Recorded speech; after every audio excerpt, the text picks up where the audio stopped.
It's my first day of college. I strut out of the 17th Avenue dorms, an obnoxiously large drawing bag thrown over my shoulder, breaking a sweat underneath my favorite sweater that it's way too hot for. Walking down University Avenue, nothing can stop me. I'm finally a college student. Ecstatic, to say the least. As a graphic design student, my classes are in St. Paul, so I hop on the 121. I hastily get on the bus, maneuvering my bag through the dense crowd of the 3 o'clock rush. Looking up from my seat, right in front of me is the friendly face of a high school friend. The calm of familiarity washes over me as I smile a greeting, followed by a panic as I was anticipating a right-hand turn and lean of the bus, only to feel it plow straight through the intersection. Wrong bus. We've all been that St. Paul campus-bound student on the wrong bus to West Bank. What a freshman mistake, getting on the 123, not the 121, and oh God, I'm gonna be late for my first college class ever. This is definitely not how I wanna start things off. I asked my friend, okay, how do I do this right? He calmly directs me to get off on the next stop. And I do just that, scurrying myself back to TCF and hop on the right bus, now definitely breaking a sweat. And I make it to class. I didn't quite realize it then, but my college experience would include a lot of that. Small mistakes or decisions that are nudged in the right direction by a friendly face. Soon after my first day, the faces were my classmates in hours-long critiques, telling me how to tweak my work to communicate better, feel more, or just plain not suck. Professors who saw potential in me, who both challenged and supported my gut reactions, gave me tough advice, and taught me how to advocate for myself. Speakers who shared their experiences to inspire my own, or simply another St. Paul campus student sprinting to catch the 121 alongside me. These friendly faces are my college community, and they nudged me to the scene I'm in today, and I'm sure many of you could say the same. Even as our faces turn to pixels in the last year, our community has adjusted. Not easily, but I've seen both amazing work, honesty, and empathy come out of my class. We've designed through polar vortexes and a global pandemic, for our community and for the good of other communities. We've designed for accessibility, sustainability, racial justice, climate justice, and against gender inequality, gun violence, food insecurity, and much more. And within our design community are people who inhabit countless other communities. I've been able to learn from my classmates through their unique life experiences and the inspiring work they create that I've gotten to see every day. To all the friendly faces who I've gotten to share a classroom with the last 4 years, I wanted to thank you especially. Let's take from our college experience every challenge, critique, compliment, and connection. And that by sharing our experiences, we realize that we all have some semblance of commonality, even if it's just hopping on the wrong bus.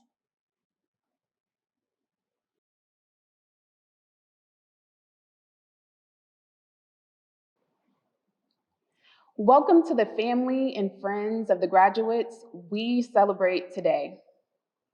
We stand on the shoulders of giants.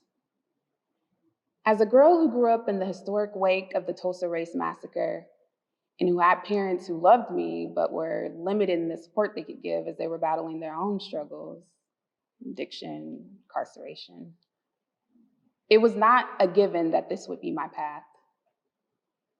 I was adopted at 16 years old after my mother passed, and I wish she were here to see me walk across the stage, albeit virtually. I hope she's proud. Thank you to my surrogate parents, Joe and Bobby Deere, for encouraging me to aspire toward education and realize the dreams of my ancestors.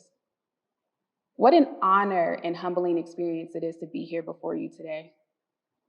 A huge thank you to the faculty, advisors, and mentors who have had a hand in refining our minds, the minds of the future. Shout out to Professor McCarthy, who met with me unwaveringly every week via Zoom to ensure I was on track. Dr. Hokinson, prior to your class, I didn't realize the full potential of my creativity. I appreciate you. Professor Park and Dr. Holshoe, I'm eternally grateful for the class projects that helped fine-tune my research interests. To all the unnamed people who Without you, we wouldn't be where we are right now. Thank you, thank you, thank you. When you applied to the U, did you envision your graduation to be like this? That a global pandemic would ravish you of a life you once took for granted? Perhaps you didn't even want to participate in politics, but you couldn't help but be lured in by the circus. Between all the political strife, the pandemic, literal and figurative loss, George Floyd, Kobe Bryant, even the NBA, these last few years have been tough. But we've not only persevered, we've prevailed. We still rallied, whether socially distant or on Zoom, libraries closed and professors we couldn't visit. We found new ways to learn, expand our thinking, and elevate our status. And despite efforts to quell our humanity, we managed to find joy. That means we've conquered our fears, overcome adversity, laughed in the face of uncertainty, and said to ourselves, by any means necessary. We are the embodiment of rolling with the punches. Our college careers are the fruit of that tumultuous tree. As we've made it here during such a trying time, we can make it anywhere. Our presence at this ceremony is symbolic of our ability to adapt to the unforeseen. It doesn't end here. As life is inherently ambiguous, eventually, a new challenge will arise that will require us to pivot, adjust, and grow comfortable with the obscure. It is under pressure that greatness in people, like precious stones, is forged. We conquered school in a pandemic. This type of pressure only brings out the greatest into the light to shine. As the future designers, doctors, entrepreneurs, lawyers, professors, etc., we will shine with a luster so bright that will disintegrate the enduring ills and injustices we illuminate. We will face obstacles and even sometimes defeat, but we will not be defeated. In the face of chaos, we will breathe easy, knowing we don't know what the next day holds, but that everything will be all right. Not only will it be all right, it'll be marvelous. Congratulations, class of 2021. We did it.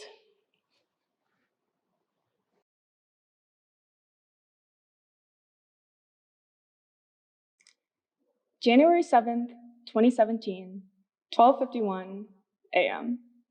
College, question mark, question mark? I'm freaking out a little because I have no idea what I want to do or where I want to go. Major, biochemistry. Minor, environmental science. Future plans, med school. I'm pretty set on this, but there's still that itching thought of what if. And I didn't know it then, but that itching thought of what if was my desire to pursue an education and a career that I was truly passionate about. And if you know me, you know I'm big on journaling. If you don't already do it, I'd recommend it. I really think it's good for the mind and good for the soul, and it's been a great way for me to reflect on these last 4 years at the U. Before college, when asked the, so what do you want to be when you grow up question, I genuinely didn't know. I took a lot of art classes in high school, and there was always that lingering thought of doing something in design, but I never actually considered it. My parents had always dreamt of having someone in medicine in the family, and Scrubs was my favorite TV show, so I thought, sure, I'll become a doctor. But after my first semester on the pre-med track, I felt really unfulfilled and really stuck. And after doing some soul searching, I realized that design was what I was truly passionate about. March 21st, 2018, 7:34 p.m. I've officially been accepted into CDES, and I'm so excited to start taking classes that I know I'll be interested in. I still sometimes get that regretful feeling about leaving CBS, but I know that overall now and in the future, I'll be happier doing what I'm doing. And during these last 3 years, Although there were times where I was stressed out of my mind and a couple more late nights in the studio than I'd like to admit, I can confidently say that I've never had that regretful feeling again. The College of Design has brought me some of my best friends and some of the best experiences, and it's allowed me to grow into the designer and the person that I am today. I can clearly remember my first pinup critique in Ken Grant's sketching class, where I stuttered through my presentation and held my hands in my jacket pockets to hide the shaking.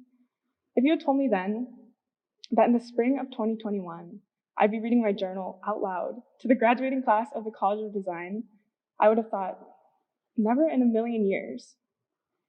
And today, May 12th, I'm putting this out as a verbal journal entry.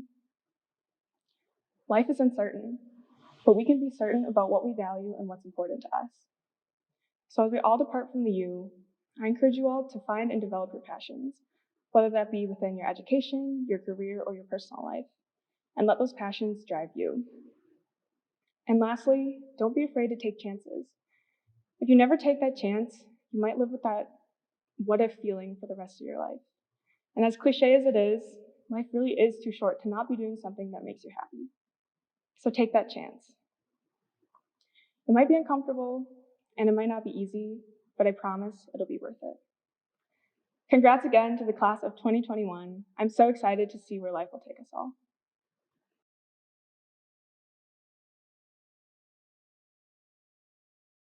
Hello. I want to first thank you for your time and energy taken to be here now. I'd like to second congratulate you on arriving at this moment. Whilst we celebrate the accomplishment of closing this chapter, let's also reflect on the significance of the experience and perspective we've accumulated along the way. I ask one thing of anyone listening to this. Continually hold the value of the journey as equal to that of the destination. Reflecting on the path we have traversed in life allows us to dissect and analyze how it informs our perception of the world. Furthermore, after grounding in one's own past experience and perspective, the vision for your future can come into clearer view. After enacting responsibility to self-awareness in this way, we can use the understanding of ourselves to find a balance between presence and planning. As we venture out into this new chapter on a road relatively unpaved, we can find resolve in knowing that things rarely go exactly as planned. However, we can do our best to locate our own happy medium between obsessive control and free flow. I remember hours spent staring at the blinking cursor on an empty document. Think about the time you pulled an all-nighter for a midterm or a final and still failed. We overcame then, and we will surely overcome again. It's a sort of universal truth that strife and struggle are inevitable. There will never be an absence of obstacles. But it's equally true that we will always hold the power to react and adapt. We'll always have choice over how we channel our energy. Here in the College of Design, we're taught that design at its core is an endeavor to solve a problem. People create for sheer pleasure or exercise, but as a profession, we create to produce a solution. The design thinking ideology is abstract, but applicable in everyday life. It speaks to one's ability to identify their goal, target, optimal outcome or experience, and then design a path towards said result. We can be designers of our own lives, recognizing what we want to do and who we want to be, and then moving. In practice, it's believing in your intuition, trusting in your spirit to guide you to a place of fulfillment, viewing each day, month, or year as an opportunity to live a life of truth and purpose with love.